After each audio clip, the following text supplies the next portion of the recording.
Assalamualaikum warahmatullahi wabarakatuh. Perkenalkan, nama saya Sabina Rahma. Saya dari Prodi Pendidikan Ekonomi. NIM saya 1872050063. Di sini saya mau menjelaskan tentang ibadah syariah dengan tugas dari dosen Bapak Sun Haji SAG MM, Pendidikan Agama Islam. Oke teman-teman, kita simak video selanjutnya ya. Syariah, secara etimologi, kata syariah berasal dari bahasa Arab, dari kata sya'ro yang berarti jalan. Syariah Islam berarti jalan dalam agama Islam atau peraturan dalam Islam. Secara terminologi, syariah adalah suatu sistem norma ilahi yang mengatur hubungan manusia dengan Tuhannya, hubungan manusia dengan sesamanya, dan hubungan manusia dengan seluruh ciptaan Tuhan di alam semesta. Berdasarkan pengertian di atas, syariah dibagi ke dalam dua bagian besar, yaitu berdasarkan pengertian di atas, syariah dibagi ke dalam dua bagian besar, yaitu yang pertama ibadah. Ibadah adalah peraturan yang mengatur hubungan manusia dengan Tuhannya. Kedua ada muamalah. Muamalah adalah peraturan yang mengatur hubungan manusia dengan sesamanya dan manusia dan seluruh alam.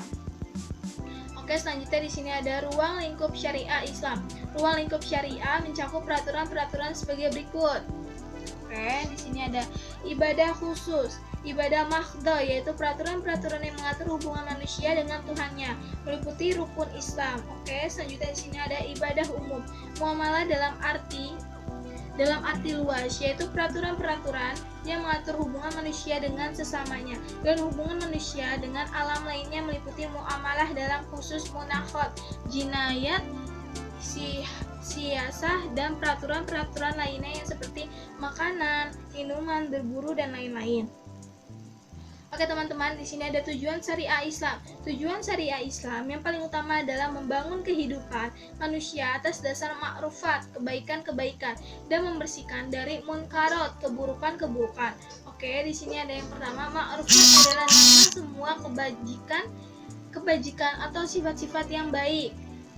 Sifat-sifat yang baik yang sepanjang masa telah diterima sebagai sesuatu yang baik oleh hati nurani manusia. Syariah Islam membagi ma'ruf itu dalam 3 kategori, yaitu fardu wajib, sunnah anjuran, mubah boleh.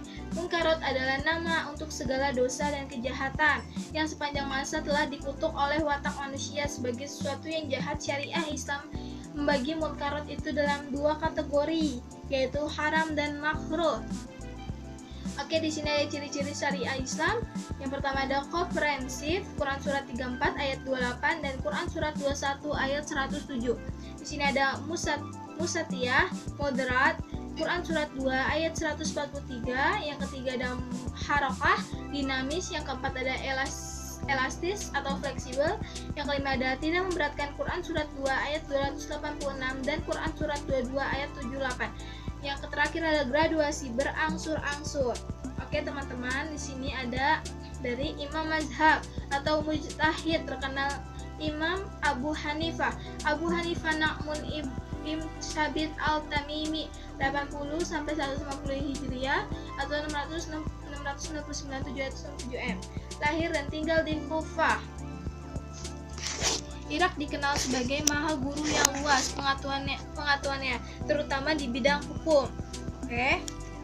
Hidup dalam 2 pemerintahan, Bani Umayyah dan Bani Abbasiyah. Pada masa pemerintahan Bani Umayyah di bawah kekuasaan Gubernur Irak Yazid Hubarah dan masa pemerintahan Bani Abbasiyah. Oke. Bahwa kekuasaan Khalifah Al-Mansur akan angkat hakim tapi ditolaknya dan karenanya mendapatkan tekanan, siksaan, dan hukuman. Oke, selanjutnya di sini ada Imam Malik ibn Anas, lahir dan tinggal di Madinah 95 sampai 179 Hijriah atau 713 sampai 789 Menuntut ilmu dan menjadi ulama besar, berpengaruh di Madinah, memiliki 2 keistimewaan yang melebihi ulama-ulama di zamannya. Oke, yaitu spesialis dalam ilmu hadis dan ilmu hukum. Karya besarnya Al-Muwatta, kumpulan hadis menganjurkan hukum Islam dengan menggunakan metode ijtihad. Banyak ulama dan mahasiswa yang belajar, termasuk salah satunya Imam Syafi'i. Sebagaimana Abu Hanifah, para pengikutnya bentuk mazhab fikih yang disebut sebagai mazhab Maliki. Ulama pengikut Imam Maliki yang berperan dalam mengembangkan mazhab Abu Bakar Muhammad 403-1012, bukunya Al-Taqrib min Ushul Al-Fiqh dan Al-Muqni fi Ushul Al-Fiqh Abdul Wahab Ali Al-Baghdadi 423-1030, bukunya di Al-Fadhah fi Usul.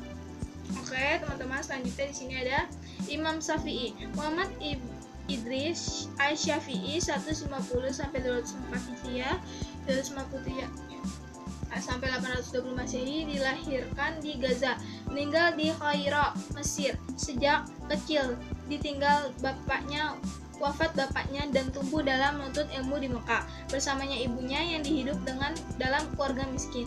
Pernah belajar hadis dari Imam Malik di Madinah, telah hafal Al-Quran dan hadis-hadis yang dipelajari telah dihafal semua. 2. Bentuk fatwa atau qaul, pendapat Imam Syafi'i ketika bermukmim di Baghdad. Fatwanya disebut dengan qaul qadim.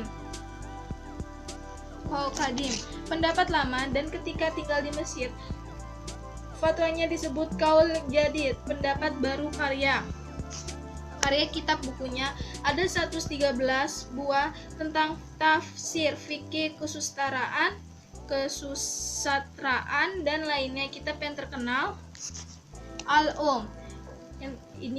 Yang keempat ada Imam Ahmad ibn Ambal, lahir dan tinggal di Baghdad 164 sampai 241 Hijriah, 780 sampai 855 Masehi, sama dengan imam yang lainnya. Imam Hambali membentuk mazhab yang disebut dengan mazhab Hambali. Seorang ahli hadis, fikih, dan teologi, pertama belajar dari Imam Syafi'i, kemudian berijtihad sendiri dan merintis mazhab sendiri. Oke, terima kasih teman-teman sudah menonton video saya, semoga bermanfaat. Assalamualaikum warahmatullahi wabarakatuh.